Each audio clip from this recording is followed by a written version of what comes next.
నాకు శ్రీకారం చుట్టే బాధ్యత నాకు మాకు మీకు ఉందని చెప్పి తెలియజేసుకుంటూ అందరికీ నమస్కారాలు, ధన్యవాదాలు. 150 రోజులు సాధించిన ప్రగతి గురించి డిప్యూటీ సీఎం గారు కూడా మాట్లాడుతున్నారు. థ్యాంక్ యూ అధ్యక్ష. 150 రోజులు పైన అయిన సందర్భంలో కుటుంబ ప్రభుత్వం ఏం చేసిందని గౌరవ ముఖ్యమంత్రి గారు చాలా అద్భుతంగా తెలియజేశారు. ఈ కష్టం వెనుక ఒకసారి మనం చేసిన విషయాల కంటే కూడా ముందు మనం మాట్లాడుకోవాల్సింది, మనం ఏం ఇన్హెరిట్ చేసాం, ఏం వారసత్వంగా వచ్చినాయి ఒకసారి చూస్తే అధ్యక్ష, గుంతలు, శిథిలమైపోయిన రోడ్లు, విచ్చలవిడిగా పెరిగిపోయిన గంజాయి వనాలు, ఇసుక దోపిడీలు, రివర్స్ టెండరింగ్లు, నిర్వీర్యం అయిపోయిన పంచాయతీలు, ఆరోగ్యశ్రీకి ఇవ్వని డబ్బులు, రామతీర్థం రాముల వారి విగ్రహం నరికివేతలు, 219 ఆలయాలు అపవిత్రం చేయడాలు, మద్యం దోపిడీలు, ఎర్రమట్టి దిబ్బల దోపిడీలు, కూల్చివేతలు, వీటిని వారసత్వంగా తీసుకొచ్చాం అధ్యక్ష. ఆ వారసత్వం మనకి సంక్రమించిన తర్వాత గత ఎన్నికల సమయంలో ఈ వరుస దోపిడీలు, వీరి అరాచకం చూసి ఏ విధంగా దీన్ని రాష్ట్రాన్ని తిరిగి గాడిలో పెట్టాలి అని ప్రతి ఒక్కరి ఆకాంక్ష అధ్యక్ష.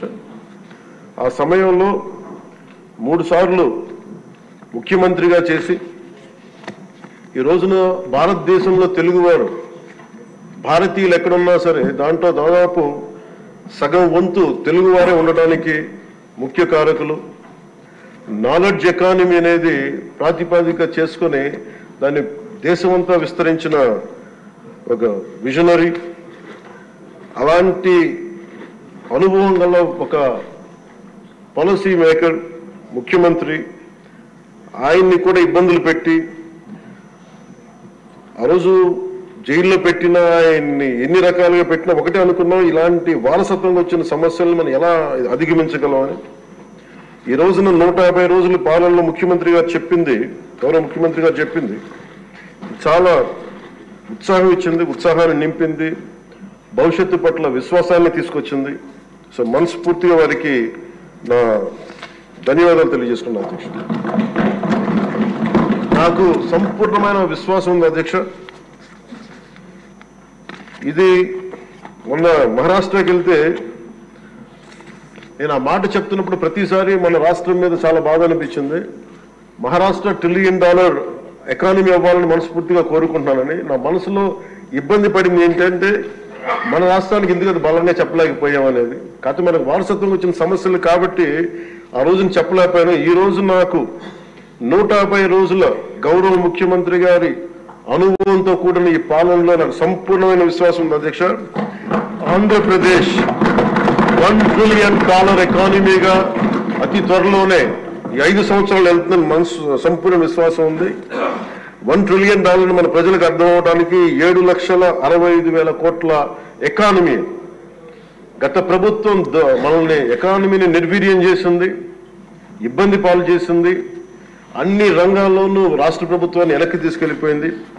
ఈ పరిస్థితుల్లో గౌరవ ముఖ్యమంత్రి గారి అనుభవం, మీ పారదర్శకత, మీ విజనరీ దృష్టి, ఇవన్నీ కూడా మాకు ఈ $1 ట్రిలియన్ ఎకానమీ వైపు పరిగెడుతున్నాయి అన్న దాంట్లో ఏమాత్రం సందేహం లేదు అధ్యక్ష. అలాగే మన గత ప్రభుత్వం చివరికి పాస్బుక్లో కూడా గత ముఖ్యమంత్రి గారి ఫోటోలు పెట్టుకోవడం, అలాగే ఏ పథకాలకైనా సరే కేవలం వారిది పెట్టుకోవడం చాలా ఇబ్బంది కలిగజేసింది అధ్యక్ష. ముఖ్యంగా ముఖ్యమంత్రి గారు వచ్చి, గౌరవ ముఖ్యమంత్రి గారు వచ్చి ఎప్పుడు కూడా ఎవరికి కూడా గుర్తింపు లేనివి, ఆలోచించనివి కూడా వాళ్ళని ముందుకు తీసుకొచ్చి వాళ్ళకి ముఖ్యంగా నేను చెప్తుంది, మొన్న చాలాసార్లు కొన్ని సందర్భాల్లో ముఖ్యమంత్రి గారి దృష్టికి తీసుకెళ్తే యల్లాప్రగడ సుబ్బారావు గారి గురించి ఎవరికి తెలియదు అధ్యక్ష, చాలా తక్కువ మందికి తెలుసు. వారి పేరుని నేను ఒక మాట ప్రస్తావించగానే ఆయన దృష్టికి తీసుకురాగానే ఆయనకి పేరు పెట్టడం ఆయన దార్శనికతకి చాలా అర్థం పడుతుంది అధ్యక్ష. ఎందుకంటే ఎవరెవరి పేర్లు నిన్న కాక మొన్న వచ్చిన వ్యక్తి పాస్బుక్లకి పేర్లు ఆయన ఫోటోలు వేసుకున్న దాన్ని నిజంగా దేశం కోసం ప్రజల కోసం కాంట్రిబ్యూట్ చేసిన వ్యక్తికి అది గుర్తించడం అనేది మనస్ఫూర్తిగా ముఖ్యమంత్రి గారికి నా ధన్యవాదాలు తెలియజేసుకున్నాను అధ్యక్ష. అలాగే సభలో ఎంతమందికి తెలుసో తెలియదు కానీ పొట్టి శ్రీరాములు గారి నిజమైన బలిదానాన్ని డిసెంబర్లో ఆయన బలిదానం ఉంటుంది.